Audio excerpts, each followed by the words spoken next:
Shalom. Khotbah bagi kita pada minggu kita hari ini, yaitu minggu keempat setelah Trinitatis, tanggal 5 Juli 2020, yang diangkat dari kitab Kejadian pasal 12, dimulai dari ayat yang pertama hingga ayat yang ke-9. Demikian dikatakan di dalam firman Tuhan. Berfirmanlah Tuhan kepada Abram, pergilah dari negerimu dan dari sanak saudaramu dan dari rumah bapamu ini ke negeri yang akan kutunjukkan kepadamu.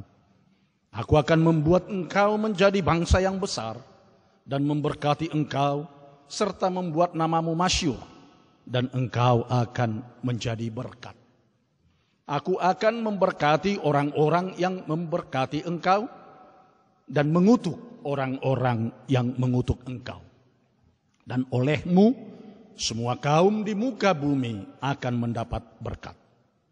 Lalu pergilah Abram seperti yang difirmankan Tuhan kepadanya.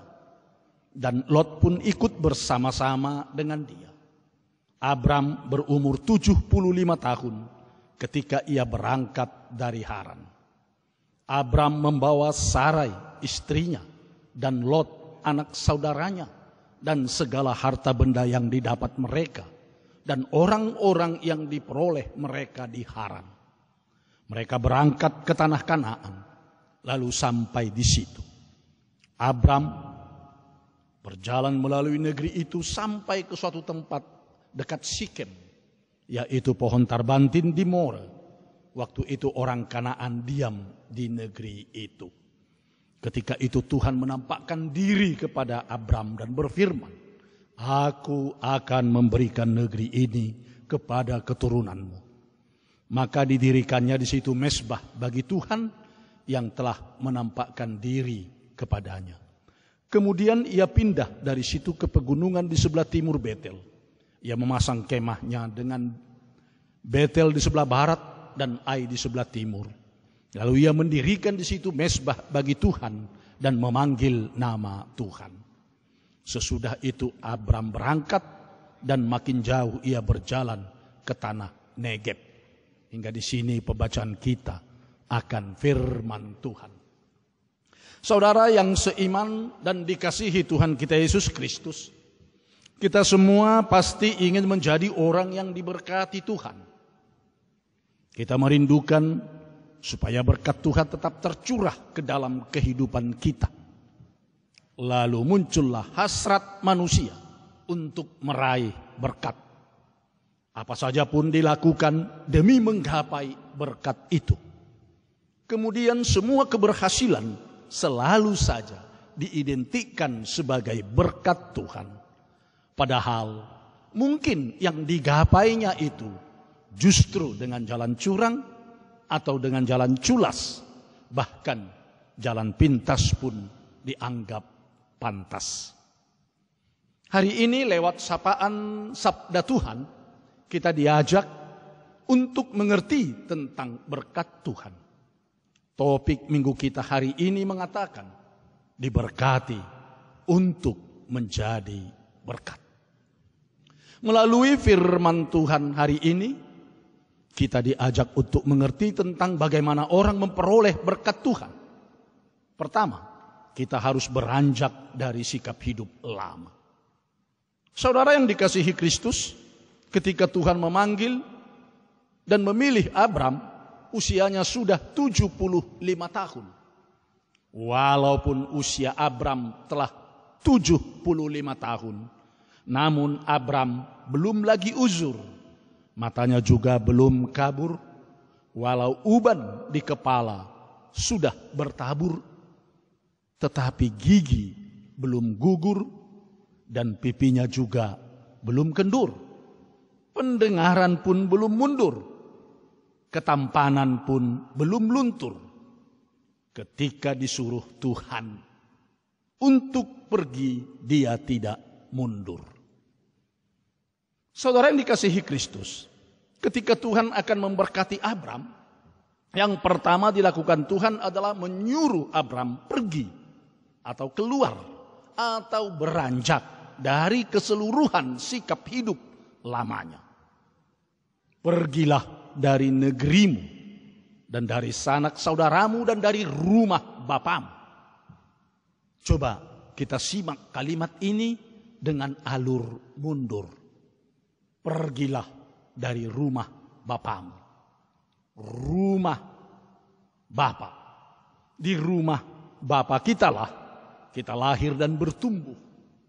Mulai belajar bicara, mamam, mimim, papa, mama, kakak, babang, dedek, dan lain sebagainya.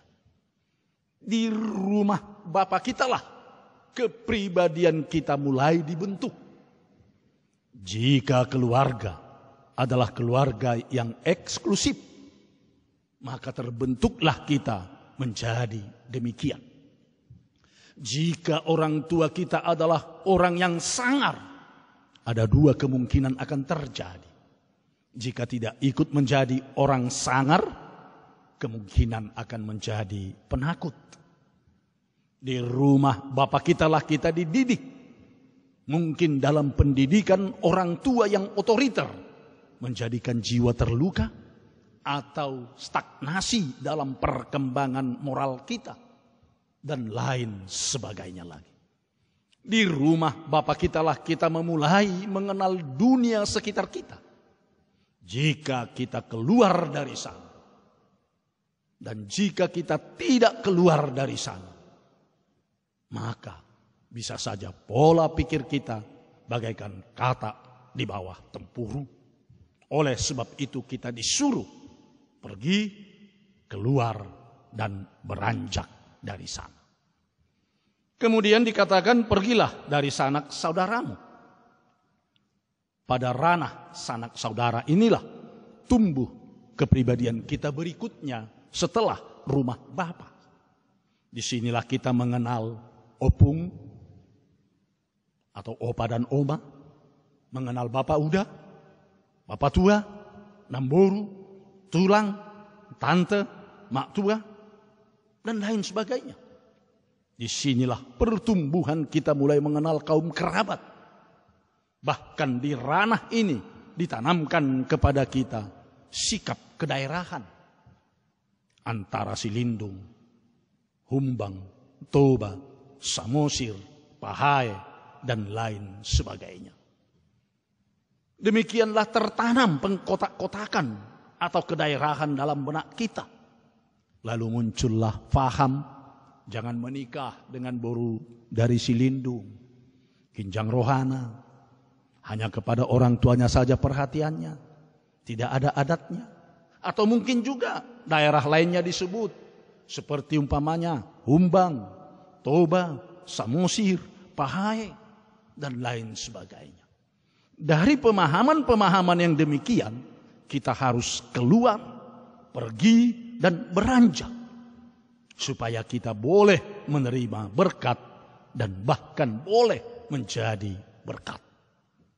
Lalu kemudian dikatakan pergilah dari negerimu. Negeri wilayah yang semakin luas. Disinilah kita mulai mengenyam pendidikan dari SD, SLTP hingga SLTA. Pergaulan semakin luas dan yang mempengaruhi pola kehidupan kita pun semakin banyak. Tetapi pergaulan masih masyarakat yang homogen, yaitu masih hanya satu suku. Ini pun juga turut membentuk kepribadian kita. Juga tanah yang kurang subur, sehingga harus berjuang keras dan bekerja keras. Hal ini tidak luput dalam pembentukan tubuh dan jiwa kita. Wajah yang bersegi-segi atau marsuhi-suhi, ditambah lagi penduduk yang tidak padat atau jarang, turut membentuk kita harus berbicara keras. Belum lagi hiburan pada saat itu hanyalah kedai tuak atau lapo tuak, minum arak, bernyanyi hingga larut malam, bahkan hingga pagi.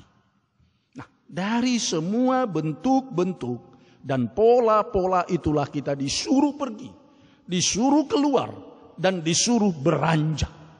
Dari semua pola, gaya, dan sikap hidup yang telah tertanam dan yang telah terbentuk dalam hidup kita, dalam jiwa kita, dalam kepribadian kita. Saudaraku, hari ini firman Tuhan menyuruh kita harus keluar dan beranjak dari semua sikap tersebut, supaya kita terberkati dan menjadi berkat. Sebab jika kita keluar beranjak dari pola-pola hidup lama tersebut, maka kita pasti disukai semua orang. Bahkan janji Tuhan yang berkata, "Aku akan membuat engkau menjadi bangsa yang besar." Saya terjemahkan dengan agung, bangsa yang agung. Dalam arti berkarakter yang terpuji, bahkan menjadi termasyur.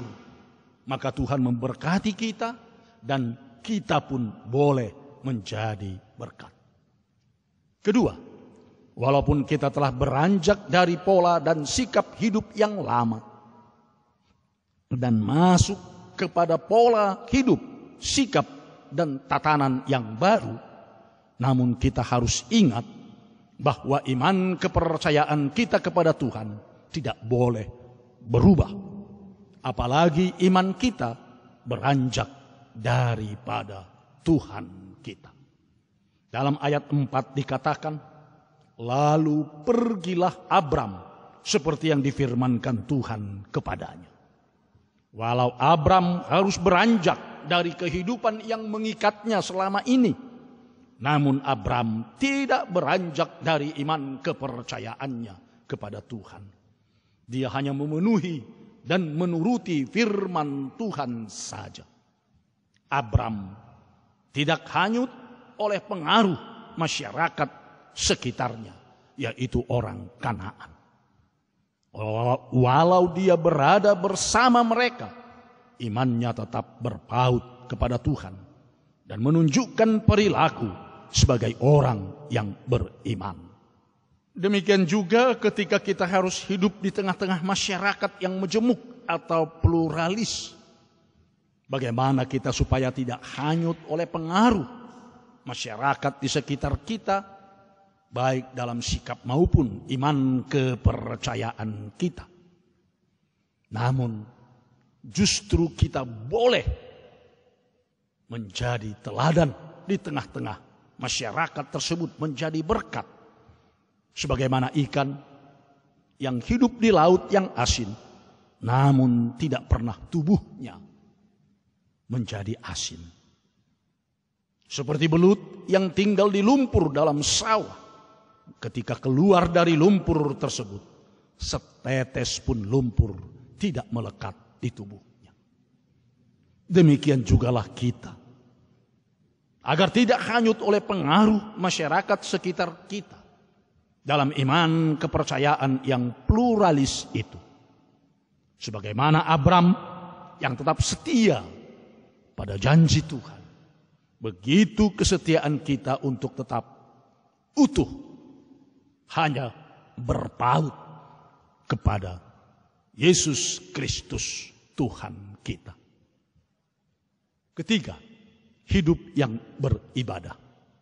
Saudara seiman yang dikasihi Kristus, dalam nats khotbah kita ini pada ayat 7 hingga ayat 8 dikatakan, ketika itu Tuhan menampakkan diri kepada Abram dan berfirman, "Aku akan memberikan negeri ini kepada keturunanmu." Maka didirikannya di situ mezbah bagi Tuhan yang telah menampakkan diri kepadanya. Kemudian ia pindah dari situ ke pegunungan di sebelah timur Betel. Ia memasang kemahnya dengan Betel di sebelah barat dan Ai di sebelah timur itu. Lalu ia mendirikan di situ mezbah bagi Tuhan dan memanggil nama Tuhan. Kita melihat bahwa di setiap persinggahannya di satu tempat, Abram selalu mendirikan mezbah untuk dia beribadah kepada Tuhan. dengan memberikan persembahannya. Hidup Abram tidak pernah lepas dari ibadah. Dia tetap beribadah kepada Tuhan. Ibadah adalah sarana penghubung antara manusia dengan Tuhan. Mendekatkan jarak antara Allah dengan manusia. Baik jarak secara kuantitas maupun jarak secara kualitas. Jarak secara kuantitas adalah jarak antara bumi dan surga yang tidak satupun manusia yang tahu berapa jaraknya. Apakah triliunan tahun cahaya? Sehingga tidak satupun pesawat yang dapat menempuh jarak ini. Tetapi dengan ibadah, jarak antara manusia dengan Tuhan, jarak antara bumi dengan surga menjadi begitu dekat. Hanya sejauh doa. Jarak secara kualitas adalah jarak antara manusia dengan Tuhan. Manusia yang penuh dengan kekurangan, dengan kesalahan, dan penuh dengan dosa. Manusia yang adalah insan yang fana, sedangkan Tuhan adalah kudus, suci, mulia, yang kekal dan abadi. Namun dengan ibadah, jarak antara manusia yang fana dan Tuhan yang abadi itu hilang. Tuhan dan manusia bertemu. Tuhan dan manusia bersekutu, bertatap muka.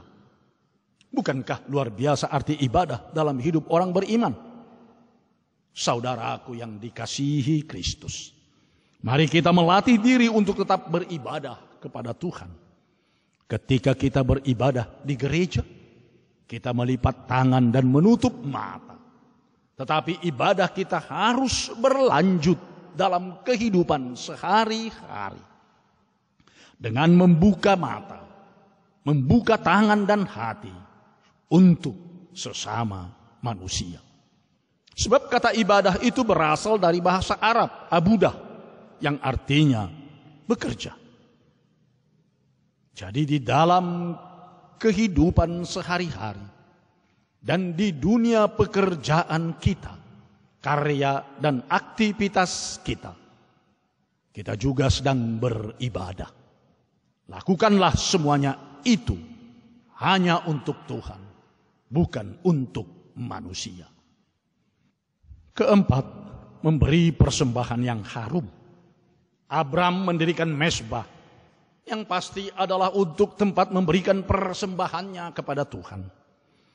Jika pada zaman Abram, persembahan adalah hasil buah tangan mereka seperti ternak, atau juga hasil bumi yang dibakar di atas mezbah. Lalu Tuhan mencium bau harum persembahan tersebut, dan Tuhan berkenan atas persembahan itu. Saudaraku, sebenarnya yang patut kita persembahkan kepada Tuhan adalah seluruh hidup kita. Namun Tuhan mau dan memperkenankan sebagai gantinya adalah buah tangan dan hasil usaha kita yang diberkati oleh Tuhan. Sudah selayaknya lah kita patut mempersembahkan segala yang terbaik untuk Tuhan. Konon, kata yang empunya cerita, Tuhan memberkati seseorang dengan memberikan 10 buah apel. Tuhan berkata, 3 buah apel ini boleh engkau jual dan pakai untuk seluruh keperluan hidupmu, yaitu sandang dan pangan.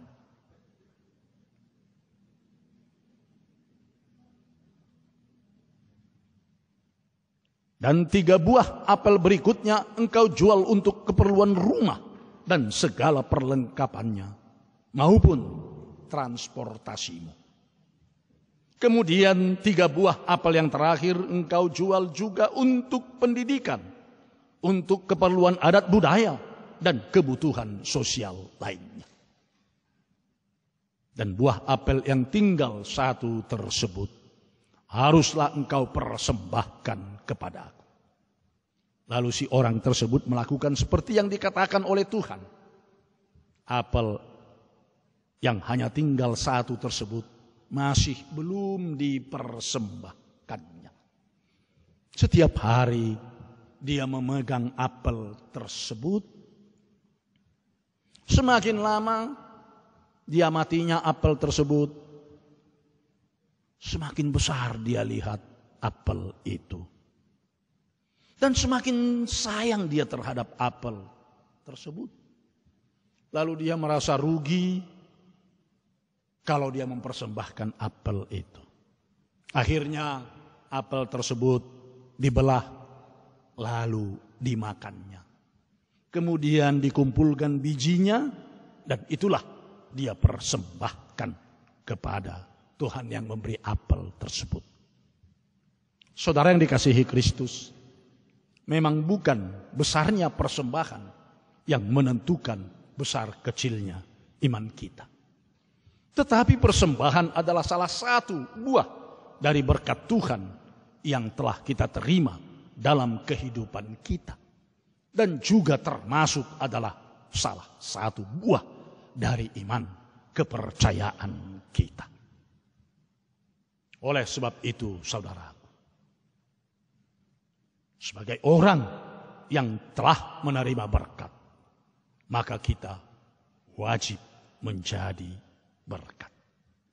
Selamat menerima berkat dan karunia Tuhan, dan selamat menjadi berkat dan berkarunia. Amin. Kita berdoa. Terima kasih Tuhan untuk firman-Mu. Biarlah firman-Mu menjadi firman kehidupan dalam hati kami. Dan Engkau boleh memberkati firman tersebut berbuah. Dan menjadikan kami menjadi orang yang diberkati dan juga yang menjadi berkat. Biarlah firman-Mu ini menjadi firman kehidupan ketika kami mendengarnya dimanapun berada. Dan berkati kami semua sebagai warga gereja, sebagai pengikut Kristus Yesus Tuhan kami, sebagai orang Kristen. Berkati gereja dimanapun berada, berkati warga jemaat-Mu dimanapun mereka beribadah, atau di gereja, atau di rumah, atau di mana mereka kini sedang berada. Biarlah ibadah mereka menjadi persembahan yang harum untuk Tuhan. Ajar kami Tuhan, untuk menjadikan hidup kami menjadi ibadah kepada Tuhan. Ajar kami Tuhan, sebagai orang yang telah menerima berkat, menjadi berkat dalam kehidupan kami. Hanya di dalam Kristus Yesus Tuhan kami telah berdoa dan mengucap syukur pada. Amin.